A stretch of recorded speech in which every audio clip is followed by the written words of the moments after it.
And so that has been really huge is rewiring so that my business fits into my life, not the other way around. Mm-hmm. And one key way that I try and do this every day is really reminding myself what my zone of genius is. So, zone of genius is when you're whatever you're doing that you feel like you're in the flow, when Mm-hmm. your passion meets your innate talent, really making sure I'm spending more and more time doing that work. Because at the end of the day, that's why we all did this. That's why we made the jump to be an entrepreneur. So why am I not doing that? So how do I Mm-hmm. redesign the business, my life, etc., to be focusing on what I like, not focusing on what I don't, and enjoying the whole journey along the way? Welcome to the Analytical Rewired, the best place to discuss various obstacles, limitations, challenges, behaviors, and how to overcome them in business. We deep dive into the complexities of people, processes, data, and technology, PPDT, adopting our focus to be either technical or creative expressions, and how to balance the two. The Analytical Rewired is brought to you by the MJW Group, a performance improvement and leadership development boutique management consulting firm that helps companies save time and money leveraging operational excellence. Our mission is to enable your organization to be more successful by refining overarching strategies into detailed plans to be implemented, generate creative and technical solutions for your operational challenges, augment and supplement your existing teams, and help you create processes that allow you to be more efficient with the resources you have. You can learn more about the MJW Group on our website at themjwgrp.com.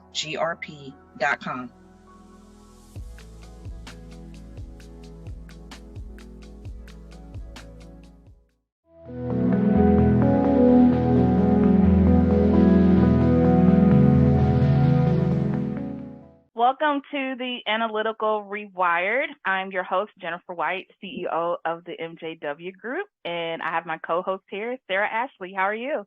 Good. How are you? Doing wonderful. It's been a busy day, week. I guess it's the end of the month, so I don't Yeah. know. It's like all a blur. But yeah, we have a special guest with us here today, Ashley Connell. How are you? Oh, I am great and been really, really excited for this conversation. So, yes. Woo. Yes, I've been waiting to have you on as part of my imaginary visioning of the Analytical Rewired. I knew at some point Ashley would be on. We met 2 years ago now. I think it was around the beginning of the pandemic. I can't remember. Yep. Time And flies. yeah, we met and we've done some work together as well with her organization. And so I want to let Ashley just introduce herself and talk about her business, and then we'll get going from there. Awesome. Well, yes, again, thank you so much for having me. I am Ashley Connell, CEO and founder of Prowess Project. So my story all gets started. I was a B2B tech marketer for 15 years and had all of this like underlying anxiety of how I was going to continue this career that I was giving my blood, sweat, and tears to, and also have children someday. So hopped online, found the horrific Harvard Business Review statistic that if a woman is out of the workforce caregiving for just 3 years, she loses 37% of her total compensation power forever. Forever. Insane. Yeah. And I'm talking educated, experienced women. Oftentimes these are, they're losing out on millions of dollars. And this happens to 43% of women in the workforce.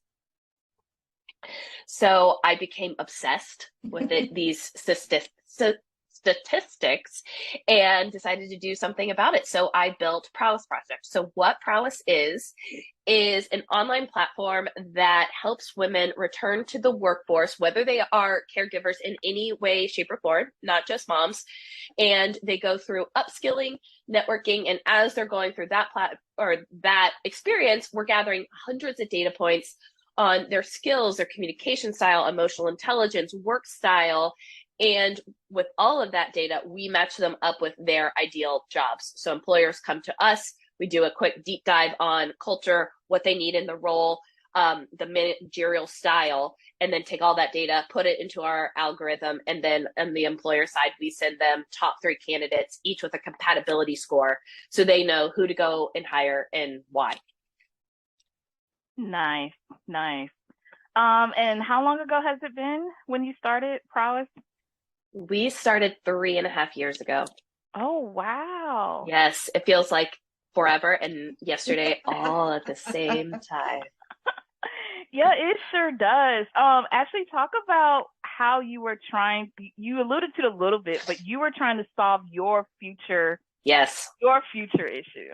Yes. So there I was,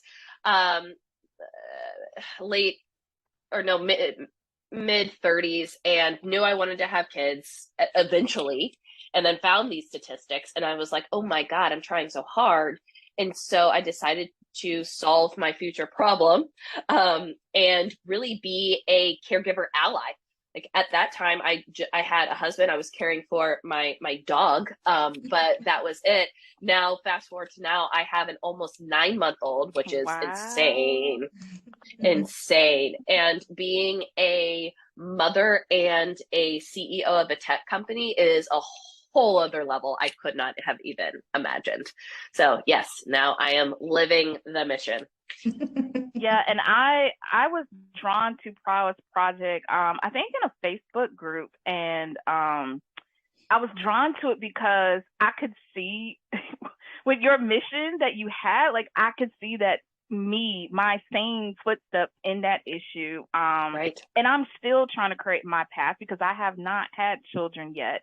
And I just thought in my head, like you, like, oh my gosh, like, what am I going to do? Like, because you're right. Like, those statistics are very true. I remember growing up, my mom always was like, she was always in the back of my head saying, like, I wish I could have stayed home with you guys. I wish I could have stayed home with you two. And I'm like, well, how can I do that? Like, for my future kids, like, how can I have the best of both worlds? And for me, the only way to do that was to create my own reality by formulating our own company. I didn't really see any other pathway to do that. So here we are today. Yes. Because Jennifer, you're so spot on. Because of those women that I was talking about before, those horrific statistics, 97 of them would return to the workforce in some capacity if they had flexibility and remote work, if they had some sort of access to this. Yes. And you are so spot on. The vast majority of women who come to us, what they end up doing is creating their own freelancing business. Some of them want full-time and then they go straight to W-2, but most of them start their freelancing business. And what happens from there? They start freelancing, then they get so many clients, they hire someone on, and then before you know it, it's a full-blown agency, consultancy, what have you. Yes, exactly. And yeah, definitely what you're saying, like, being in this position allows myself and my husband Marcus to create that avenue that you're mentioning of remote work and the flexibility for the employees that we do hire here at the MJW Group. Because like I said, I did not see it, and I didn't see any other option. I know there's other options, but at the time, like this was like 7 years ago now, this has been put in motion. I didn't see any other options. Well, and another point from my origin story with this is I did, in all the tech companies that I was looking at, or that I worked at, I looked at the leadership and they were all men. And if there was one woman, Still maybe. Are. Mm-hmm. Yes. Still are, yeah. But we're changing that. Here we go. But if there was one woman, she didn't have kids. And I just straight up would ask sometimes, like, hey, is that by design? Or like, did you not want children? Did you always know that? Like, how does that? And a lot of them were brave enough to say, hey, look, I couldn't have both.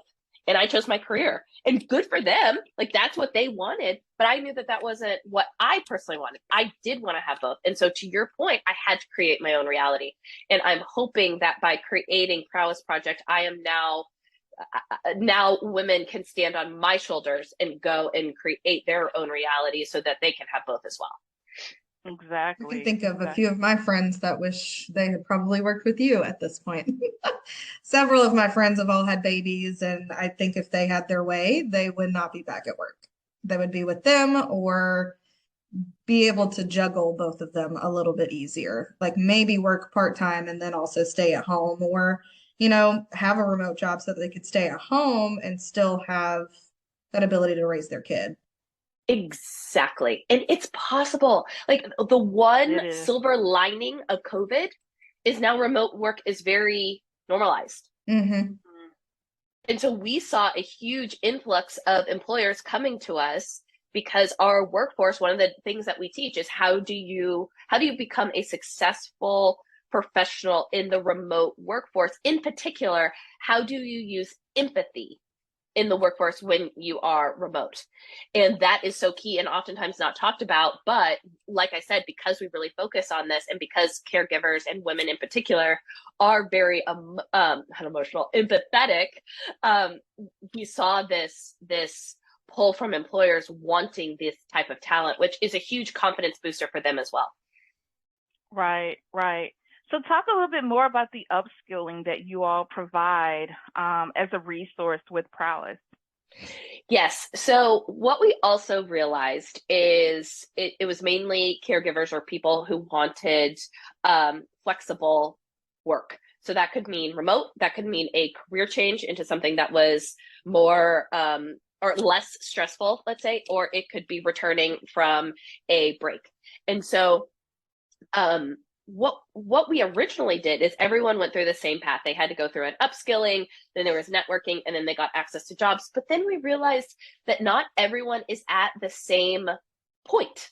So some people have been out for 10 years. Some people have been out for 6 months. Some people just want a career change and just need some aspects in order to do that. And so we've created a crawl,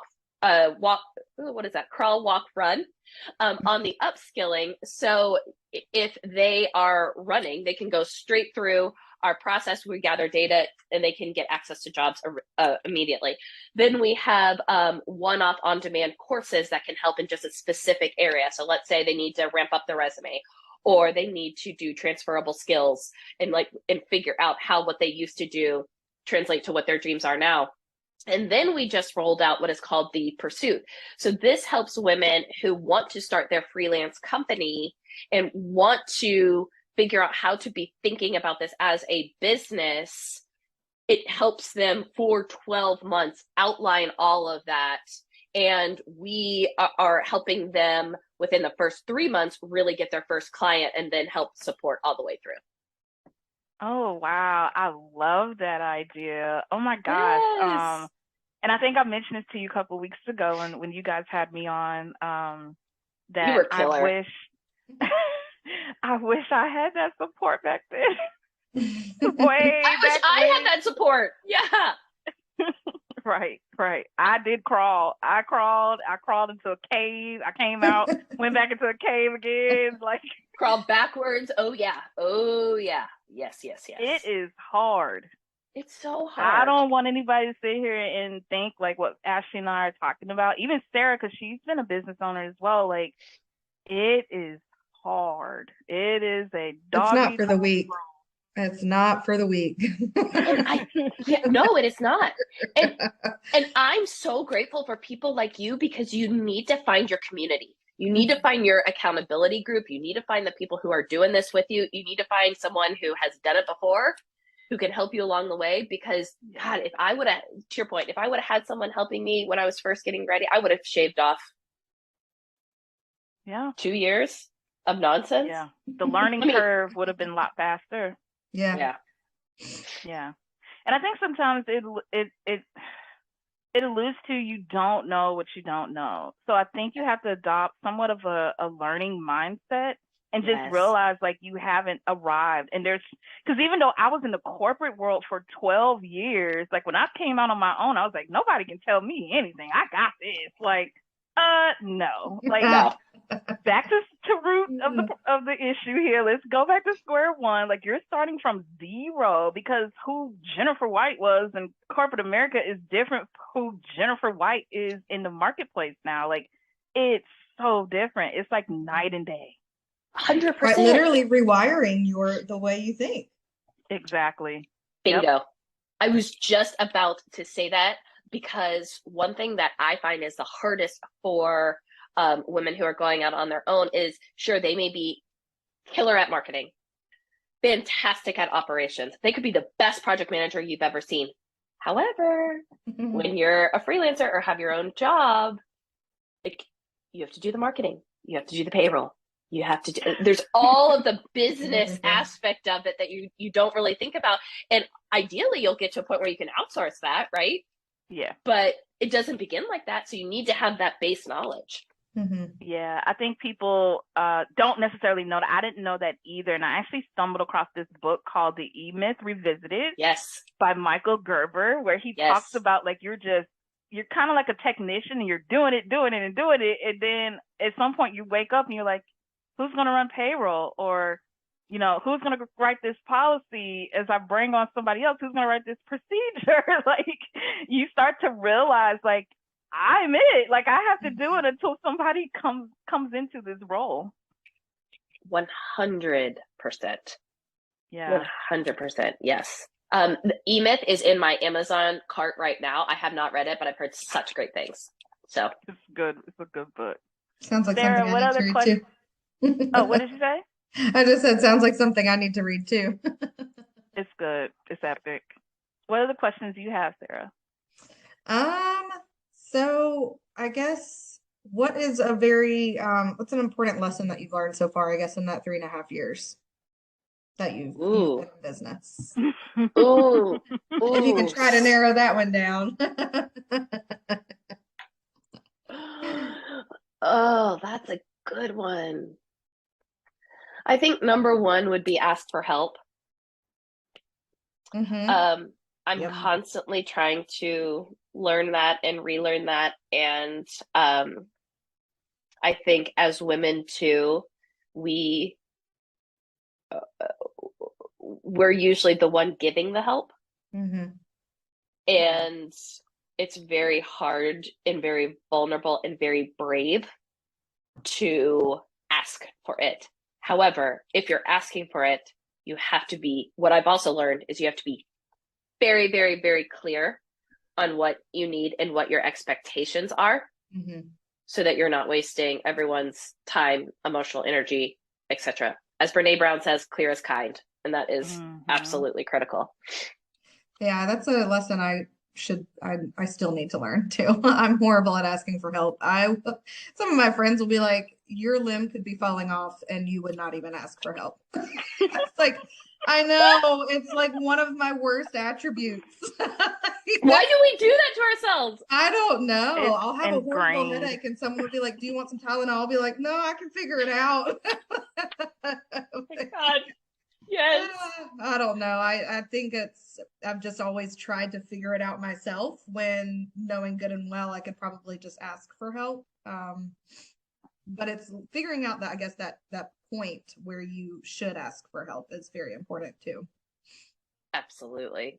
But and it's that point, but also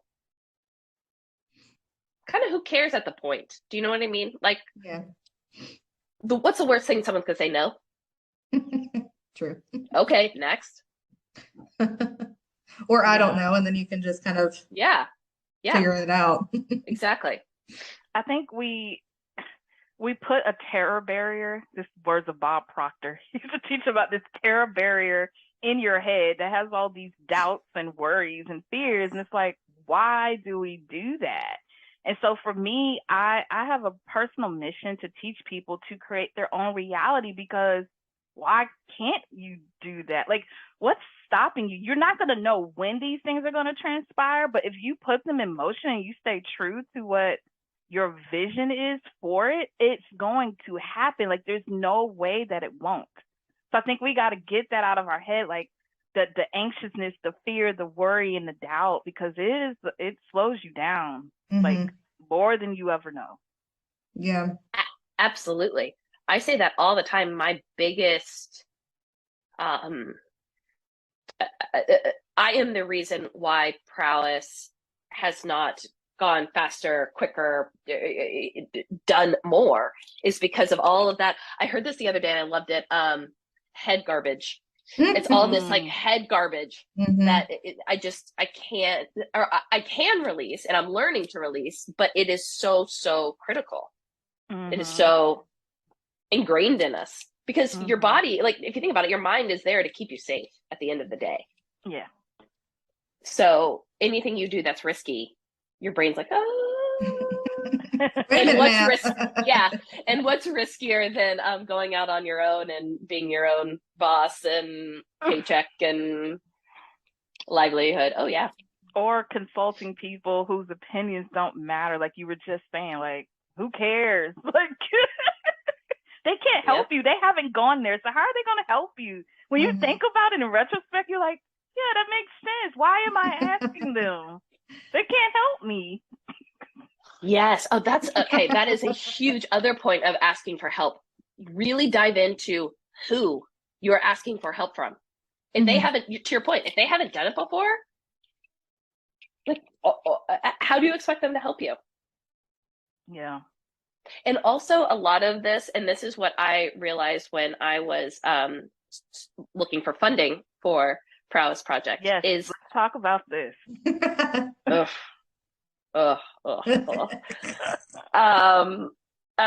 Oftentimes what I realized is I was asking for feedback, and what I was getting was people validating their own experience. So it wasn't an experience share. It wasn't a, hey, let me take off my own hat, put myself into your shoes. What would I do? It was, hey, this is what I've done before. You should do it this way.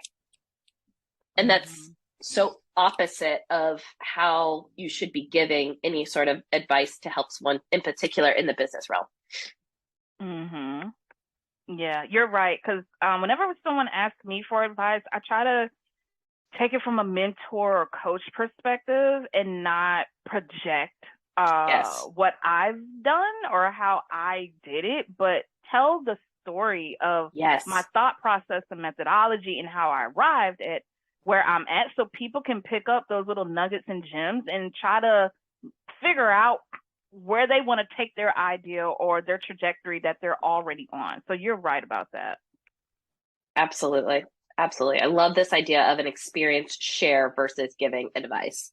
Well, hey, this is something similar that I've been a part. This was my experience. This is how I thought through it. I think that's brilliant. And I feel like if you focus more so on that give advice, you end up kind of veering off that original vision or that original mission, because that would happen in the past, or you listen to the advice that was given. That happened in my businesses. We would listen to the advice of other people that were in the same exact business, but they were a completely different model. And so we would still listen and follow that advice, but it ended up kind of like completely derailing the original vision or mission that we had, or that I personally had for the business. I love that. And I'm curious, when you were asking for advice, did you go back to the same person over and over again, or did you ask advice for lots of different people? It was lots of different people, if I remember correctly. Or it was like mainly like, what did you do with all of your inventory? That was one of the questions. And so it wasn't like what works for us. This was, what did you do with your inventory? A lot of people were like, oh, we took it to the real, or we took it, or we marked it all the way down to 80% off, or then we took it to this consignment shop that's over here. And then we did this, and we were just, I think, trying to figure out what would work best for us. And a lot of times none of it did, or like one single thing worked one single time and then it didn't the next time. And so just a lot of time, resources, energy went into that and that's just one example, one specific thing that and we weren't finding it for ourselves or what worked for us. We were listening to what worked for other people. Exactly. And that's one learning that we had too, is I was asking and going to all these coffee meetings and like trying to get advice, blah, blah, blah. But the problem was you're sharing your problem for what, 10 minutes?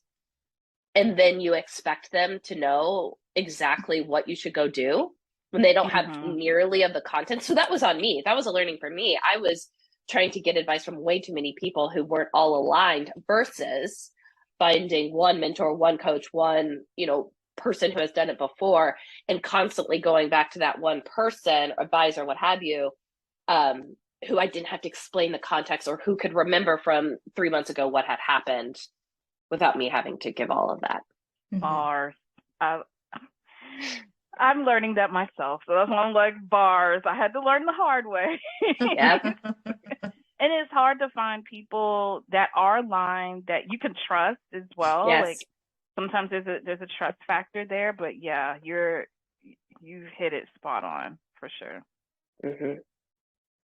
Ashley, talk about how you've rewired your brain, knowing what you know now, going through what you've gone through to get Prowess Project where it is today. You've alluded to, a while ago, like I know, like I am some of the reason of why we haven't, gone this way or that way. How have you rewired your thinking about all of it now? So this is going to sound cliche, but I've really lately been focusing on trying to enjoy the journey. For such a long time, I was so wrapped up in the destination. I was going to work my butt off until I got to whatever milestone. But then what I realized is there is no clock. There is no, hey, you get a gold star if you do this in 2 years, or you do it in 4 years. And I was wasting all of this like personal time and energy in relationships so that I could get to this other goal quicker, when really that's not the point. And so that has been really huge, is rewiring so that my business fits into my life, not the other way around. And one key way that I try and do this every day is really reminding myself what my zone of genius is. So zone of genius is when whatever you're doing that you feel like you're in the flow, when your passion meets your innate talent, really making sure I'm spending more and more time doing that work. Because at the end of the day, that's why we all did this. That's why we made the jump to be an entrepreneur. So why am I not doing that? So how do I redesign the business, my life, etc., to be focusing on what I like, not focusing on what I don't, and enjoying the whole journey along the way? So many bars. So many bars. Oh, wow. Ooh, that hurt. That hit me. Ooh, I feel it in my chest. I'm listening. I'm listening to you. Yeah. Thank you. And I think it's also important to not completely engulf your entire identity in what your business is. So kind of going off what you were saying is enjoying the ride, but not making it all of it, like not in its entirety. It's also making sure that you still have your life on the side, but you also have your business. Guilty. So guilty. Same. My entire identity was wrapped in that store that I had. And so whenever that was done, it took a lot of soul searching and a lot of time that I was like, what do I do with my life now? Where do I go from here? Yeah. And I was like, I know for a fact that the next job that I have will not be my entire identity. I love that. Yeah. Constantly reminding myself of that. It's very Sarah, anything else? Anything we've missed? I still want to kind of hear more about your talking to venture capitalists and how you got your funding, and if you wanted to share a little bit more information about that. Sure. So first, I think the really critical thing to say up front is Getting VC funding is very sexy these days. Mhm. I actually think that this is doing a huge detriment to the business world, where the headlines that we see on, online or newspapers, whatever, is blank, blank, blank got funding. Blank, blank, blank got funding. Oh, the round D, round blah, blah, blah, blah. That isn't always a success metric. And I think if you're going for funding, it's really critical to make sure that your business is something that fits within the VC model. So taking a step back with that is, if you really just look at the words of venture capital, what that means is they are giving you money to go do a business that has never had anything like it before, something that is completely unproven. Well, a lot of us have businesses that, may have like a slight difference, but the business in the end is tried and true, if that makes sense. It's been done before, just in a different way. But I think as business owners, we're so many times crammed down our throat of, you need to go get funding, you need to go get funding. And that's not always the best way to build your business. And I fell into that trap. And I wasted a ton, I had so much learning, but whatever. I wasted so many phone calls of getting on the phone with venture capitalists, which at the end of the day, I don't think that the problem I was trying to solve relates to them, because only 2% of women-founded companies get funding. And it's something crazy like, I don't know the stat off the top of my head, but 90% of venture capitalists are men. Well, they're the one who are holding the funds. So if they can't relate to the problem that I am trying to solve, I am less likely to get that money.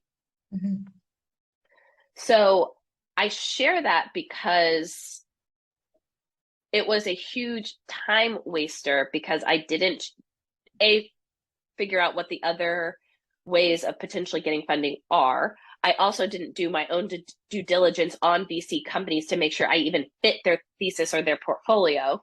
And also, too, just looking at the numbers, how hard it is to get venture funding. If I would have taken the opportunity cost and focused on customers and focused on sales and marketing and focused on that, could I have done it without the funding and giving up equity in my company?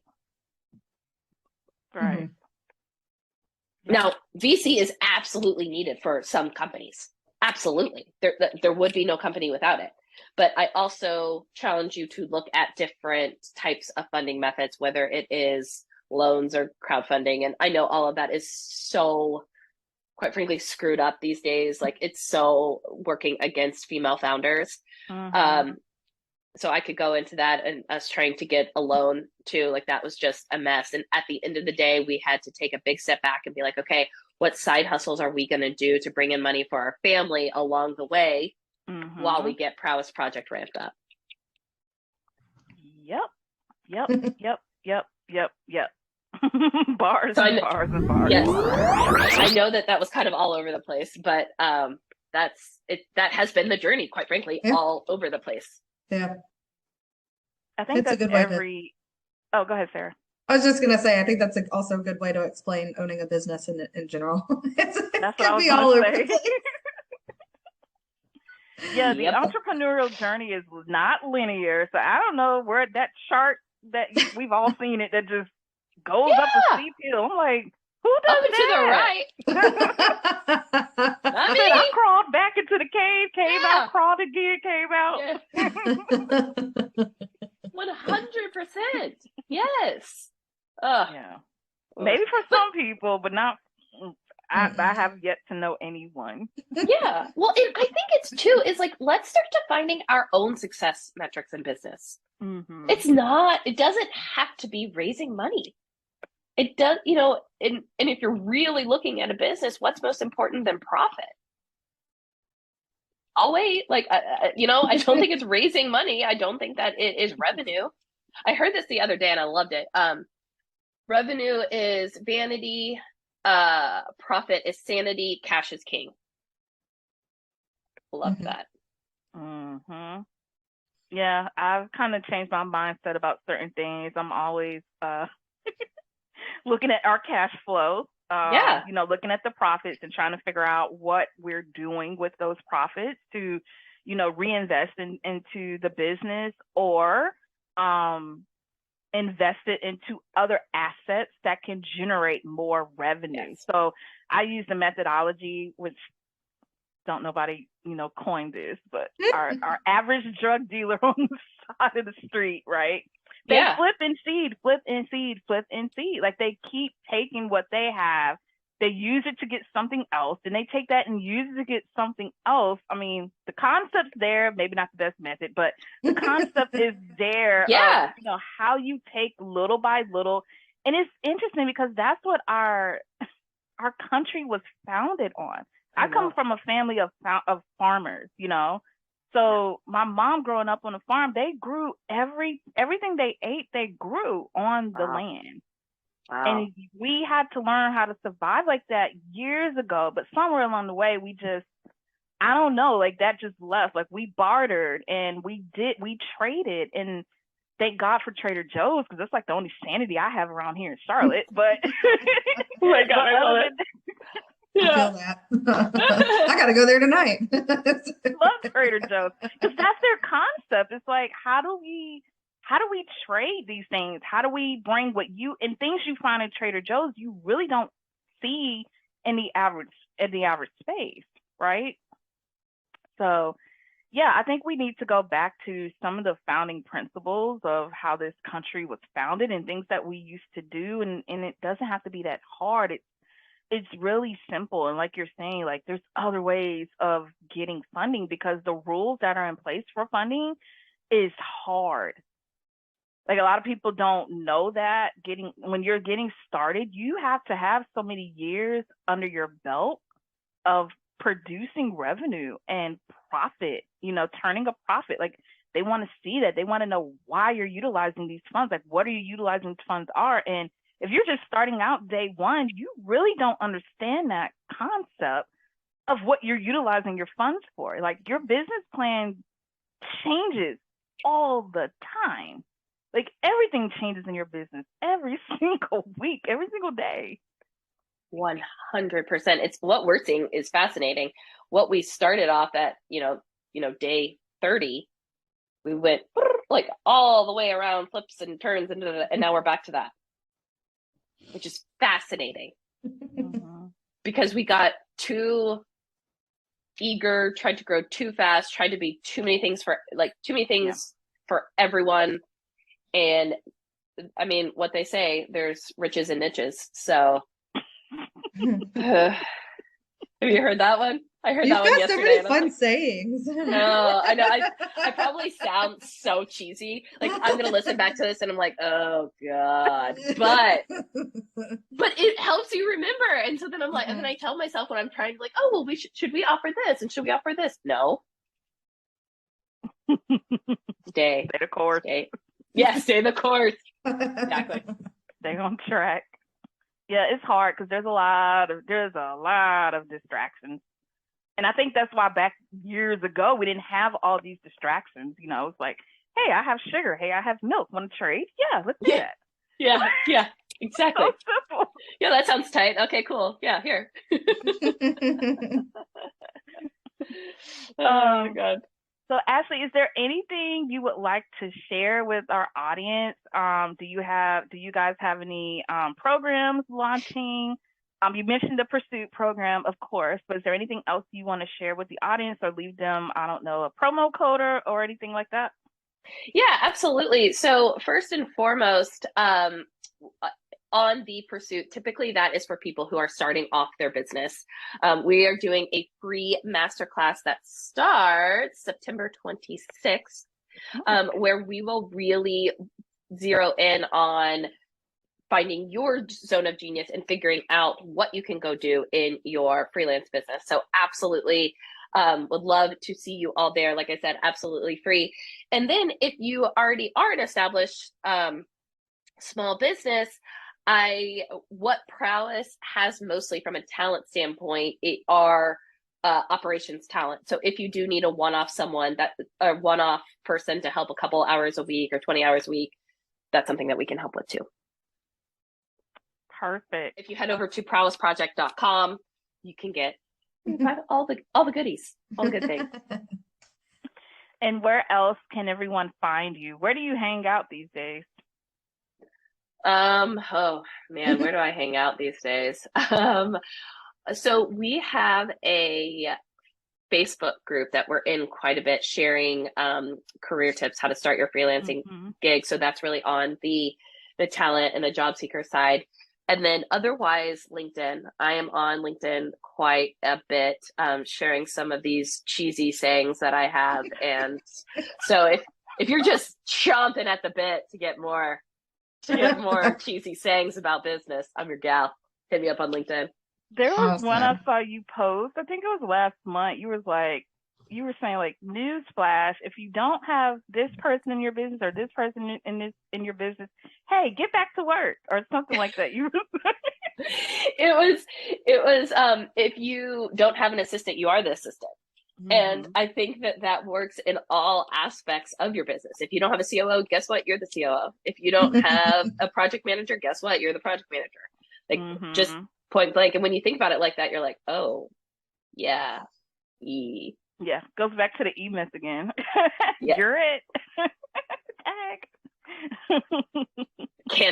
I'm literally going to purchase that as soon as this is over. Press the button.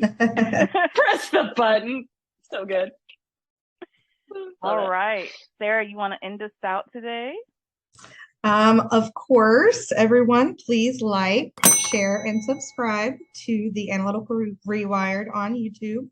And then also make sure to follow us all on LinkedIn at the MJW Group. Awesome. And thank you so much, Ashley, for being here with us today. Oh, so fun. You dropped a lot of bars. I hope people go back and listen to this over and over and over again. And Ashley is a wealth of knowledge. I mean, every time I speak with her, I learned some things. Like I said, it hit hard earlier when you were speaking. I was like, yeah, I felt that. That was from me. I got it. Well, right back at you. Like, so many things that you have said to me, I'm just like, wow, so well put. And I'm going to have to take that back, and I'm going to really have to think about it. So right back at you, sister. Thank you. I appreciate it. And thanks again for being on the podcast, The Analytical Rewired. Everyone, we'll see you on the next episode. Have a good one. Bye. Bye.